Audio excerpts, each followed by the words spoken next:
거기에 중앙은행이 재대출을 해주겠다고 리스트를 만들어서 시장의 안전판 역할을 하겠다.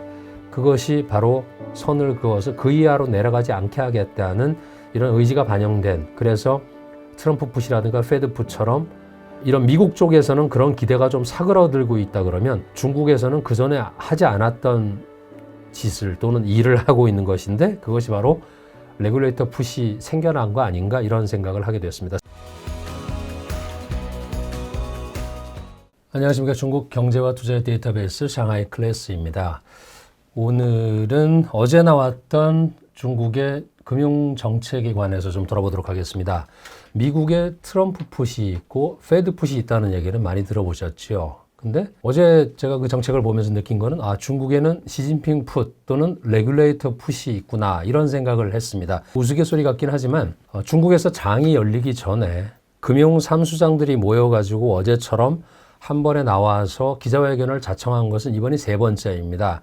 작년 9월 24일이 첫 번째였고, 금년 1월 23일인가 두 번째였고, 이제 어제 세 번째였는데, 특히 작년 9월과 같이 세 수장들이 공조된 그런 모습을 보이면서 뭔가를 말해주려고 했는데, 그것을 좀 나눠놓고 보면은 세 가지 유형이 있는데요. 또 10개 조치입니다. 그 세 가지 유형은 첫째는 양적 정책이고, 둘째는 가격 정책이고, 셋째는 구조적인 정책입니다. 첫째 양적 정책은 쉽게 말해서 돈을 풀겠다는 거고요. 두 가지 방법이 있고, 두 번째 가격 정책은 돈값을 떨어뜨리겠다는 것으로서 세 가지 방법이 있습니다. 그리고 세 번째 구조적인 정책은 돈줄을 트이게 하고 돈의 흐름을 관리하는 수단을 동원하겠다는 것으로 5가지 방법이 있습니다. 그 10가지 세부 정책을 이렇게 제가 표로 만들어 놨는데요. 앞에서 말씀드린 양적 정책 2개, 가격 정책 3개, 구조적 정책 5개. 복잡합니다. 그런데 이것을 좀 세부적으로만 간단히만 좀 보고 넘어가면 결국 가장 크게 와닿는 것이 지준율 0.5% 이하인데, 그렇게 되면 1조 유엔, 우리 돈으로 200조 원 정도의 돈을 풀게 되는 효과가 있습니다. 그리고 두 번째는 자동차와 리스 회사에 대한 지준을 0%로 내렸다, 이건데, 이 0% 내린 게 저는 굉장히 큰 의미가 있다고 봅니다. 이 두 가지 유동성 정책은 현재 중국의 금융시장의 유동성은 총량 문제라기보다는 구조적인 불균형이 더 큰 문제였는데, 이번 지준 인하로 인해서 조금은 더 안정적인, 그리고 중장기 유동성 공급에 도움이 될 것으로 그렇게 기대를 하고 있습니다.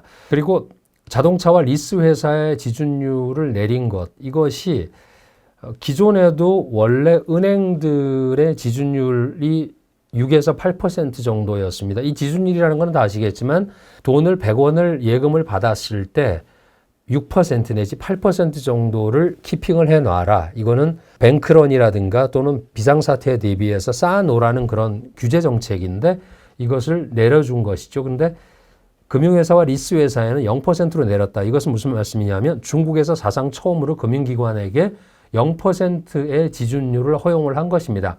이 얘기는 지금 미국 같은 경우에 지준이라는 개념이 없죠. 결국은 장기적으로 봤을 때 중국도 이런 방향으로 가겠다는 그런 시그널을 보여준 것이라고 할 수가 있는데, 더더군다나 차라든가 또 리스 회사의 지준율을 0%로 내려줬다는 것은 거꾸로 얘기하면 자동차라든가 또 포크레인, 불도저, 이런 것들이 안 팔리고 있기 때문이다라고 봐도 됩니다. 그러니까 그쪽으로 돈을 풀어줄 테니까 그쪽에 대출을 해줘서 더 많은 그런 장비를 사게 해라. 돈줄을 풀어주겠다. 그래서 내수를 조금 더 부양시키겠다. 이런 의도가 반영이 된 것입니다.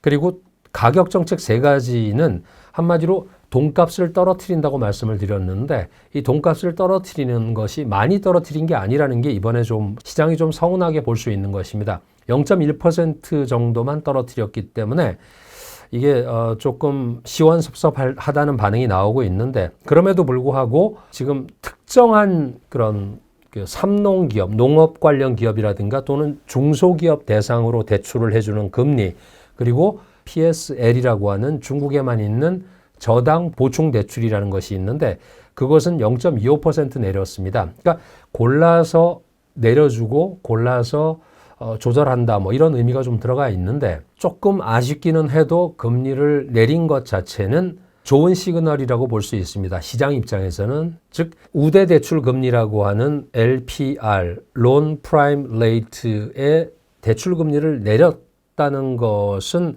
대출 받는 사람들 입장에서는 싸졌다는 얘기이고 동시에 은행 입장에서는 예금 금리도 함께 떨어뜨리게 되니까 이 의미는 은행의 순이자 마진이 줄어드는 그런 부담이 줄어든다.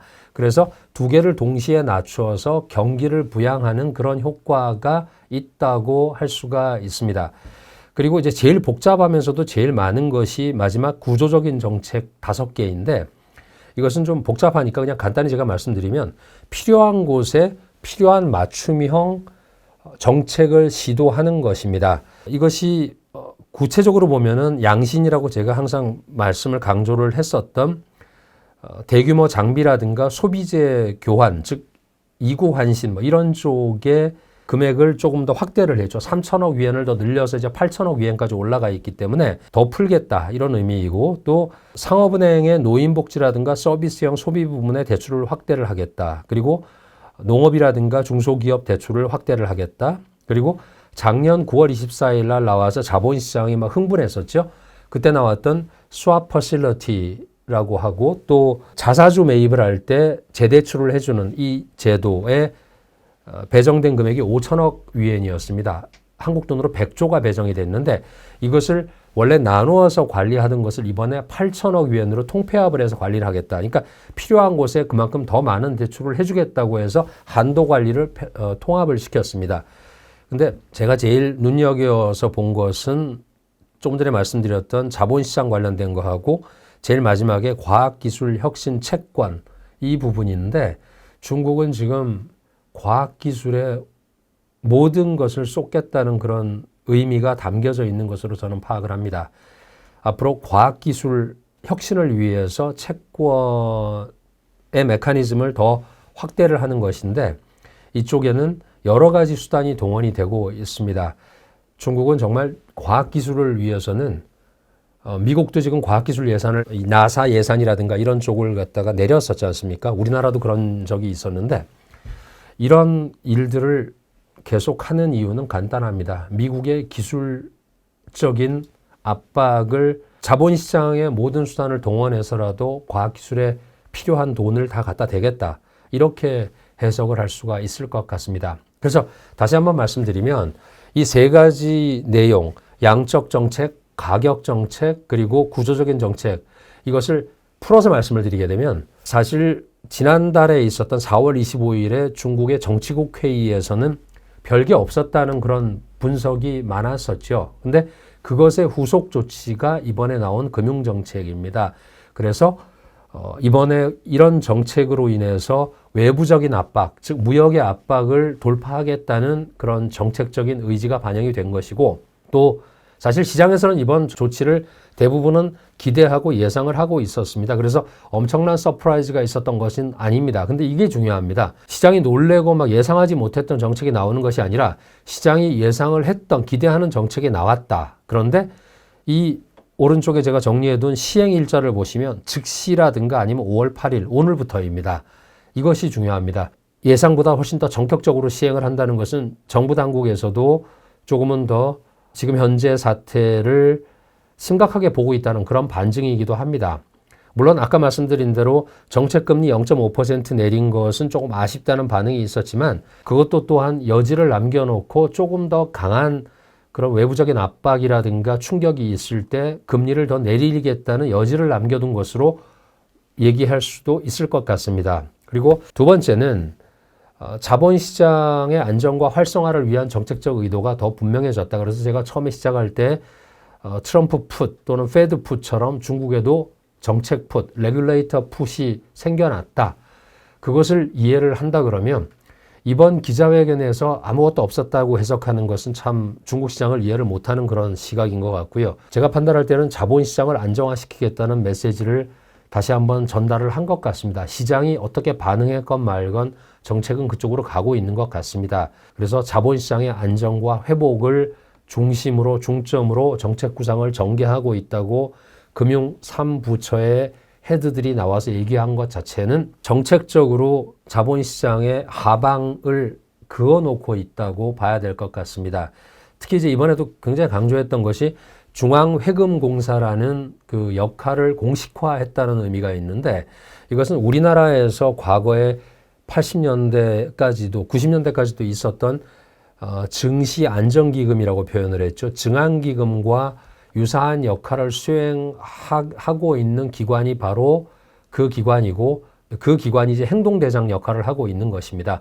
중앙회금공사가. 그리고 이 중앙회금공사에 실질적으로 자금을 대주는 역할을 하는 것이 중앙은행입니다. 중앙은행이 재대출 방식으로 네가 필요한 돈을 내가 대줄 테니까 마음껏 앞에서 행동을 해라. 뒷배 역할을 하고 있다는 것이고, 그 행동대장의 밑에 있는 행동대원으로서는 중국 성통 또는 중국 국신 이런 회사들이 같이 움직입니다. 꼭 그 항공모함이 움직일 때 함대가 움직이듯이 이런 국유 자본의 운용 플랫폼이 있고, 거기에 중앙은행이 재대출을 해주겠다고 리스트를 만들어서 시장의 안전판 역할을 하겠다. 그것이 바로 선을 그어서 그 이하로 내려가지 않게 하겠다는 이런 의지가 반영된, 그래서 트럼프 푸시라든가 페드 푸처럼 이런 미국 쪽에서는 그런 기대가 좀 사그러들고 있다 그러면, 중국에서는 그 전에 하지 않았던 짓을 또는 일을 하고 있는 것인데, 그것이 바로 레귤레이터 푸시 생겨난 거 아닌가, 이런 생각을 하게 됐습니다. 세 번째는 지준율 인하, 그리고 금리 인하는 사실 전통적이고 통상적인 거시경제 정책이 있는데, 향후에는 이것이 구조적인 그런 통화정책 수단으로 점차 이동을 하고 있다, 이렇게 보입니다. 왜냐하면 부동산이나 지방정부 부채 리스크나 금융기관의 리스크, 이런 것들은 아직 해소되지 않았고 그것을 해결해가는 그런 과정에 있습니다. 그렇기 때문에 과거와 같이, 과거에 이제 따수이망관이라는 표현을 썼는데, 큰 물을 집어넣어서 유동성을 부풀려 올리는 것은 결국 거품을 만들 수 있기 때문에,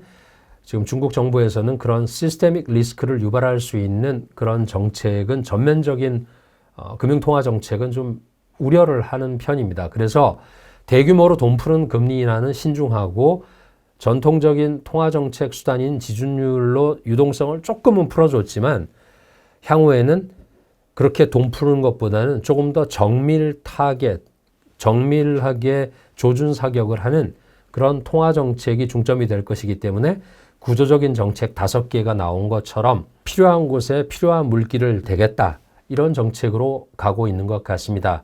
요약해서 다시 한번 말씀을 드리면, 이번 기자회견은 작년 9.24 정책 이후에 그 연장선상에서 1단계 시장 유동성의 지원, 2단계 실물 경제 부양의 중간 단계의 연결고리로서 정책 방향의 일관성이 시장 기대에 그래도 부합하고 있는 예측 가능한 정책이 나온 것이라고 생각합니다. 단기적인 효과로는 A주에서 리스크 선호도가 조금 올라가서, 어제도 보면 소형주라든가 또는 성장 주식들이 올라갔던 것으로 보이는데, 그것은 단기 정책인 것이고, 중장기적으로는 기술 혁신이라든가 또 중장기 자금의 유입을 통한 구조 개혁, 그리고 자산 시장의 체질 개선, 이런 방향성을 제시한 것으로 보입니다. 특히 아까도 강조드렸었는데, 과학기술 쪽에 채권을 만들고 또 추가적인 3천억 위엔의 재대출금을 만들고, 이런 과학기술 중심의 제도 개편 등으로 돈을 몰고 가고 있는 것은 역시 기술 혁신을 가지고 미국의 봉쇄를 돌파하려는 그런 의지가 반영이 되었던 것이고, 그 핵심적인 역할을 우리가 관심을 가지고 보고 있는 자본시장하고 연결을 하고 있기 때문에, 제가 누차 말씀드리는 대로 중국의 자본시장의 위상의 변화는 작년 9월 24일 이후에 시작이 됐고, 이번에도 확인이 되었고, 갈수록 중국에게 있어서 자본시장은 더 중요해지고 있다고 말씀드릴 수가 있습니다. 오늘의 항론을 마치겠습니다. 감사합니다.